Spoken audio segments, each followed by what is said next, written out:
అందరికీ నమస్తే. Welcome to ఇల్లాలి ప్రపంచం బై ధనశ్రీ. అందరూ ఎలా ఉన్నారండి? బాగున్నారా? నేను చాలా బాగున్నాను. మీరు అందరూ కూడా చాలా చాలా చాలా బాగుండాలని మనస్ఫూర్తిగా కోరుకుంటున్నానండి.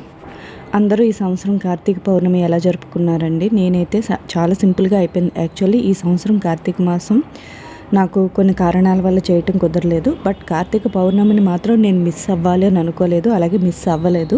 ఆ ఒక్కరోజు చేయవలసిన కార్యక్రమం మాత్రం నేను చేసేసుకున్నాను. అయితే నాకు ఫుల్గా ఫీవర్ ఉన్నది, ఒంట్లో బాగోలేదు. సో ఒక 1 వీక్ నుంచి బాగా ఫీవర్ ఉన్నది.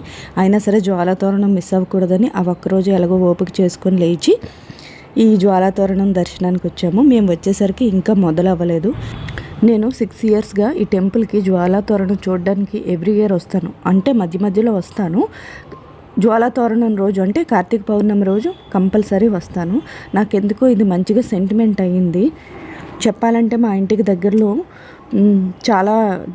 చాలా దేవాలయాల్లో జ్వాలాతోరణం వెలిగిస్తారు, కానీ నాకు ఇక్కడికి వస్తేనే ఏదో తెలియని సాటిస్ఫాక్షన్, ఒక సంతృప్తి, ఆత్మసంతృప్తి అనేది వస్తుంది అనమాట.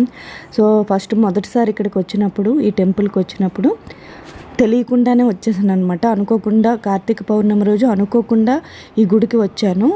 జ్వాలాతోరణం కూడా చేస్తారని అదే మొదటిసారి నాకు తెలియటం అనమాట. సో వచ్చాను. అదే రోజు నా జీవితంలో ఒక అద్భుతం జరిగింది. సో ఆ అద్భుతం జరగడంతో అనుకోకుండా వచ్చాను. నాకు అక్కడ ఏదో తెలియని ఒక వైబ్ అనేది దొరికింది, ఒక పాజిటివ్ వైబ్.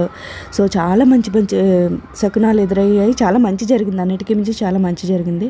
సో అందుకనే అది నేను సెంటిమెంట్గా పెట్టుకుని ఎవ్రీ ఇయర్ ఈ టెంపుల్కి వస్తాను. ఇంతకీ ఈ టెంపుల్ ఎక్కడ అని అనుకుంటున్నారు కదా, వైజాగ్లోని లాసన్స్ బే కాలనీలోని ఈ టెంపుల్ ఉంటుందండి. ఈ టెంపుల్లోని ఈ ఏరియా పేరు అయితే నాకు తెలియదు, కానీ లాసన్స్ బే కాలనీలో ఈ టెంపుల్ ఉంటుంది. ఈ టెంపుల్లో శివలింగం ఉంటుంది, అంటే శివాలయం ఉంటుంది, అలాగే వెంకటేశ్వర స్వామి టెంపుల్ ఉంటుంది, సూర్య దేవాలయం ఉంటుంది, ఇవన్నీ కూడా ఉంటాయి. అలాగే ఈ దేవాలయంలో ఉన్న ప్రత్యేకత ఏమిటి అంటే, ఈ దేవాలయంలో ఉండే శివలింగానికి మన చేతులతో మనమే అభిషేకం చేసుకోవచ్చు. ఇంకా జ్వాలాతోరణం విషయానికి వస్తే, జ్వాలాతోరణం మధ్యలో స్వామివారిని అంటే శివయ్యని, పార్వతీదేవిని ఊరేగిస్తారు. పల్లకిలో ఊరేగించి 3 సార్లు అటు ఇటు తిప్పుతారు. అలాగే ఆ తర్వాత ఆ పల్లకి ఊరేగింపు ముగిసిన తర్వాత మనం నార్మల్గా 3 సార్లు అటు ఇటు జ్వాలాతోరణం మధ్యలోంచి మనం నడిచామనుకోండి, మనకుండే గండాలు, దోషాలు, కనుదిష్టి, అలాగే యమగండాలు అంటారు కదా, అటువంటివన్నీ పోతాయంటండి. అండ్ నాకైతే ఆ వైపు వచ్చింది. ముఖ్యంగా కనుదిష్టి, మన మీద ఎవరైనా ఎక్కువ దిష్టి ఉన్నా, చెడు చూపు ఉన్నా, మన చెడు కోరుకుంటునే వాళ్ళు ఉన్న వాటన్నిటి నుంచి మనకు రక్షణ కవచంలా తోడుగా ఉంటుంది జ్వాలాతోరణం. సో ఇంకా అక్కడి నుంచి మేము అక్కడే ఉన్న పోలమాంబ టెంపుల్ అండి, అక్కడే అంటే అక్కడే కాదు, కొంచెం దూరంలో పోలమాంబ టెంపుల్ ఉంటుంది. ఈ టెంపుల్ కూడా చాలా పెద్దది, చాలా బాగుంటుంది. ఇది కూడా చాలా మంచి టెంపుల్, అమ్మవారి టెంపుల్.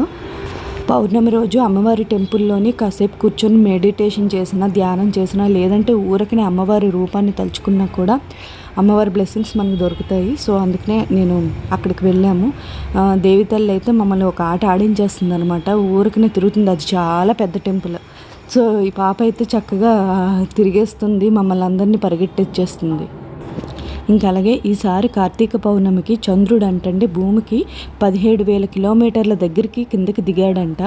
సో దానివల్ల మనకి మూన్ చాలా బాగా కనిపించింది. అంటే మొబైల్లో ఇలా కనిపిస్తుంది, కానీ మనం రియల్గా చూస్తే మనకు చాలా దగ్గరగా ఉన్నట్టు కూడా అనిపిస్తుంది. అప్పుడప్పుడు ఇలా జరుగుతుంది.